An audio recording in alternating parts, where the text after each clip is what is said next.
ఏది అయినా ట్రై చెయ్యి ఆచి చికెన్ మసాలా. తెలంగాణలో ఇద్దరు బీజేపీ ఎంపీల వ్యవహారం హాట్ టాపిక్ గా మారిందా? మున్సిపల్ చైర్మన్ల ఎంపికలో బీజేపీ బీఆర్ఎస్ కు ఈ ఇద్దరు పార్లమెంట్ సభ్యులు ఓటేయడం చర్చనీయాంశం అవుతోందా? రాష్ట్రంలో బీఆర్ఎస్ కాంగ్రెస్ పార్టీలను బద్ద శత్రువులుగా చూస్తూ ఆ పార్టీలతో కొన్ని చోట్ల ములాఖాత్ ఎందుకు అయ్యారని ప్రశ్నిస్తున్నారా? మరికొందరు నేతలైతే ఇద్దరు ఎంపీల తీరుపై పార్టీ హైకమాండ్కు కొందరు ఫిర్యాదు చేశారా?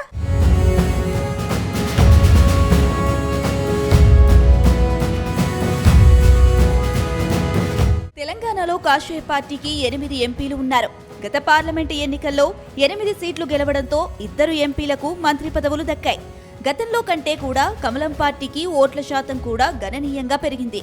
ఇదే ఊపులో స్థానిక సంస్థల ఎన్నికలు, మున్సిపల్ ఎన్నికల్లో సత్తా చాటుదామని భావించిన కమలం పార్టీకి ఈసారి ఊహించని స్థాయిలో సీట్లు దక్కలేదు.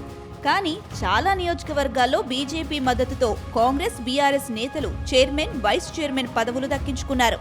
అయితే బీఆర్ఎస్ కాంగ్రెస్ కు మున్సిపల్ చైర్మన్ పదవులు కట్టబెట్టేందుకు ఇద్దరు ఎంపీలు ఈటెల రాజేందర్, రఘునందన్ రావు ఎక్స్ అఫీషియో సభ్యులుగా ఓటేయడం చర్చనీయాంశంగా మారింది.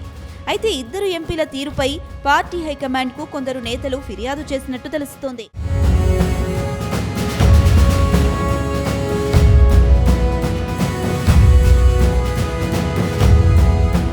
ప్రస్తుతం తెలంగాణలో కాంగ్రెస్, బీఆర్ఎస్ పార్టీలను బీజేపీ తమ ప్రత్యర్థులుగా భావిస్తుంది.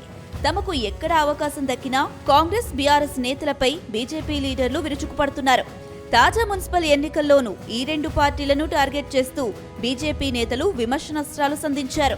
మరోవైపు కేంద్ర మంత్రి బండి సంజయ్ అయితే బీఆర్ఎస్ పార్టీపై ఓ రేంజ్లో రెచ్చిపోయారు. అటు చీఫ్ రామచంద్రరావు సైతం ఈ రెండు పార్టీలే తమ ప్రత్యర్థులంటూ ప్రకటించారు. కానీ ఎన్నికలు అయిపోయి చైర్మన్ ఎన్నిక విషయం రాగానే పరిస్థితులు పూర్తిగా మారిపోయాయి. చాలా మున్సిపాలిటీల్లో చైర్మన్, వైస్ చైర్మన్ పదవుల కోసం అన్ని పార్టీలు నైతిక పొత్తులకు దిగాయి. కొన్ని చోట్ల బీజేపీతో కాంగ్రెస్ దోస్తానా చేస్తే బీఆర్ఎస్ కు బీజేపీ మద్దతు ప్రకటించడం జరిగిపోయాయి. కానీ ఇప్పుడు బీజేపీ ఎంపీలు ఈటెల రాజేందర్, మెదక్ ఎంపీ రఘునందన్ రావు తీరు మాత్రం పార్టీలో హాట్ టాపిక్ అవుతుంది.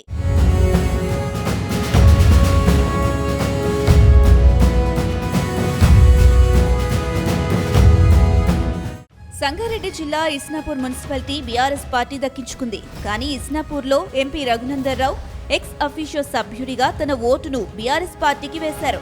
అటు మేడ్చల్ నియోజకవర్గంలో కాంగ్రెస్ కు మద్దతుగా ఎంపీ ఈటెల రాజేందర్ ఓటు వేశారు. ఇప్పుడు ఈ ఇద్దరు ఎంపీల ఓటు వ్యవహారం పార్టీలో చర్చగా మారింది. దేశవ్యాప్తంగా కాంగ్రెస్ తో బీజేపీ పోరాటం చేస్తుంది. ప్రధాని మోదీ ఎప్పుడూ తన ప్రత్యర్థిగా కాంగ్రెస్ పార్టీనే విమర్శిస్తూ ఉంటారు. దేశంలో అనేక సమస్యలకు కాంగ్రెస్ కుటుంబమే ప్రధాన కారణమని విమర్శలు గుప్పిస్తూ ఉంటారు. అలాంటిది ఇక్కడ మాత్రం బీజేపీ ఎంపీలు కాంగ్రెస్ కు మద్దతు ఇవ్వడం ఏంటనే చర్చ జరుగుతుందట. మరోవైపు రాష్ట్ర స్థాయిలో బీఆర్ఎస్ ను బద్ద శత్రువుగా చూస్తూ ఆ పార్టీతో కొన్ని చోట్ల ములాఖాత్ ఎందుకని నేతలు ప్రశ్నించారట. ఇప్పుడు ఇద్దరు బీజేపీ ఎంపీల తీరుపై పార్టీ నేతల సమావేశంలో ఓపెన్ గానే కొందరు సీనియర్ నేతలు ప్రశ్నించినట్టు తెలుస్తుంది. మరికొందరు నేతలైతే ఇద్దరు ఎంపీల తీరుపై పార్టీ హైకమాండ్ కు ఫిర్యాదు సైతం చేశారని తెలుస్తుంది. అంతేకాదు తమ సొంత ప్రయోజనాల కోసం పార్టీని ఇబ్బందికి గురిచేశారని మరికొందరు విమర్శలు గుప్పిస్తున్నట్టు తెలుస్తుంది.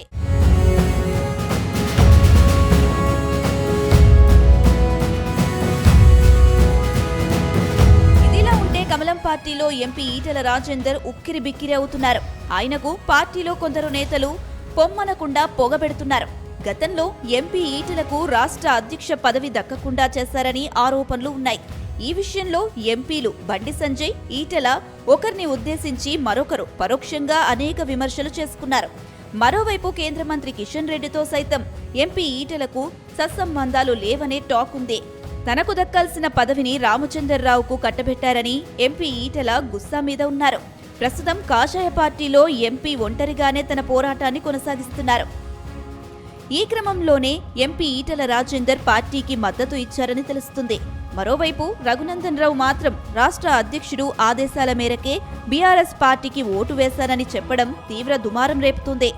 ఓవైపు బీఆర్ఎస్ తమ ప్రత్యర్థి అంటున్న రాష్ట్ర చీఫ్ బీఆర్ఎస్ పార్టీకి ఎలా ఓటు వేయాలని చెప్తారంటూ సొంత పార్టీ నేతలే ప్రశ్నిస్తున్నారట. మరోవైపు కాంగ్రెస్ నేత నీలం మధు భార్య కవిత చైర్మన్ రేస్లో ఉన్నందునే బీఆర్ఎస్ పార్టీకి ఓటేసినట్టు మరో ప్రకటన చేయడం హాట్ టాపిక్ గా మారింది.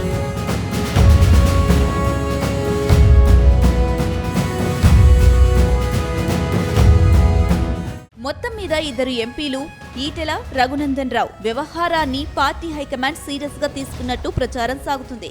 ఇద్దరు ఎంపీలు ప్రతిపక్ష పార్టీలకు ఎందుకు ఓటు వేశారో వివరణ కోరే అవకాశం ఉందని సమాచారం. త్వరలోనే ఇద్దరు నేతలను ఢిల్లీకి పిలిచి క్లాస్ తీసుకునే అవకాశం సైతం లేకపోలేదని అంటున్నారు. చూడాలి మరి ఇద్దరు ఎంపీల వ్యవహారం ఎటువైపు మల్లుతుందో.